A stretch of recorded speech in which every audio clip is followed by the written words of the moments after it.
Yang terhormat, Kepala Matekin Pusat. Yang saya hormati, para rohaniwan dan para taucin yang saya banggakan. Terimalah salam kebajikan, Wei Te Tung Tien. Pada kesempatan kali ini, saya, Angelina Hartono, dari Pakin Brokerto, ingin mengajak kita semua untuk merenungkan sebuah tema yang sangat relevan dengan kehidupan kita, yaitu Kartini masa kini, sumber kekuatan bagi keluarga. Apa yang kita pikirkan ketika kita mendengar nama Kartini? Kita langsung teringat pada sosok perempuan hebat Indonesia yang memperjuangkan pendidikan dan martabat perempuan. Namun, apakah semangat Kartini hanya milik masa lalu? Jawabannya tidak. Kartini masa kini ada di sekitar kita. Ia bisa berupa ibu kita, saudara kita, guru kita, bahkan teman kita. Coba kita lihat kehidupan kita sehari-hari.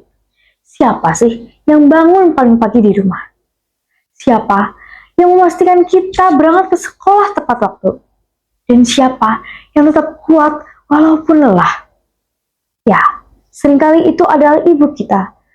Di dalam ajaran agama Konghucu, keluarga adalah pusat dalam pembentukan karakter manusia, seperti yang tersurat dalam kitab Taswe, bab utama, pasal yang kelima.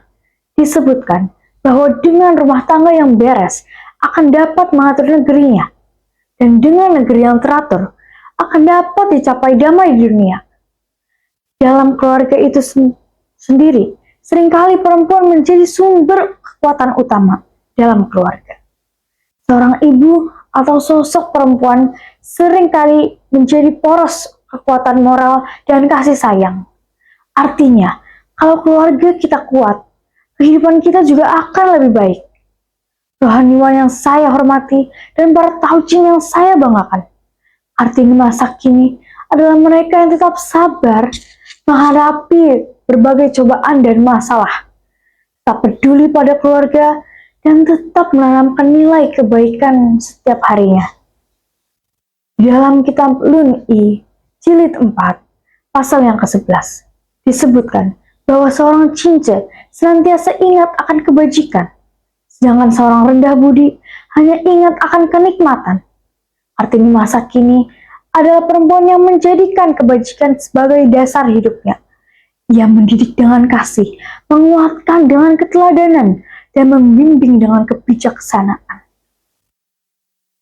Banyak ibu di zaman sekarang yang tidak hanya mengurus rumah tangga, tapi juga bekerja, membantu ekonomi keluarga.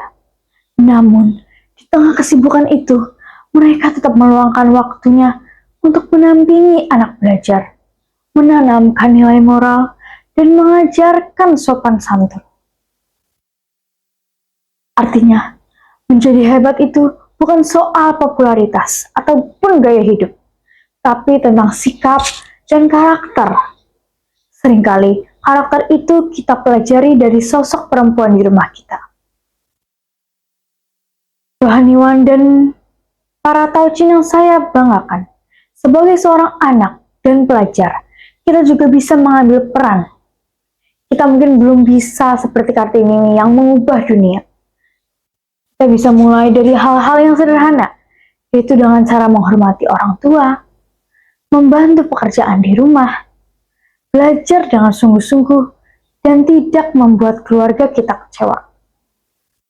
Ini sesuai dengan ajaran Xiao atau laku bakti. Dalam Xiao Qing disebutkan bahwa bakti adalah dasar dari segala kebajikan. Artinya, kalau kita ingin menjadi pribadi yang baik, mulailah dari berbakti di dalam keluarga. Rohaniwan yang saya hormati dan para taucin yang saya banggakan, di zaman sekarang, tantangan kita itu sangat-sangat berbeda. Dan karena tantangan itulah, kita lebih sibuk dengan HP daripada ngobrol dengan orang tua. Kita lebih peduli pada komentar orang lain daripada perasaan keluarga kita sendiri. Disinilah kita perlu belajar dari Kartini masa kini tentang kepedulian, ketulusan, dan tanggung jawab. Sebagai pelajar, kita juga bisa menjadi Kartini masa kini dengan cara kita sendiri. Ini bukan soal gender, tapi ini soal sikap. Kita bisa menjadi anak yang membanggakan, teman yang baik, dan pribadi yang kuat. Karena kekuatan keluarga tidak dibangun oleh orang tua, tetapi juga peran dan keterlibatan seluruh anggota keluarga, termasuk oleh kita sebagai anak. Jadi, Kartini masa kini bukan hanya tentang perempuan yang hebat di luar rumah, tapi tentang mereka yang mampu menjadi sumber kekuatan dalam keluarga, yang menyalakan cahaya kebajikan, dan yang membangun masa depan melalui kasih dan keteladanan. Karena dari keluarga yang kuat akan lahir generasi yang hebat. Dan dari generasi yang hebat akan terbangun bangsa yang bermartabat. Dan mungkin suatu hari nanti kita juga bisa menjadi bagian dari kekuatan itu. Terimalah kembali salam kebajikan. Wei Te Tung Tien.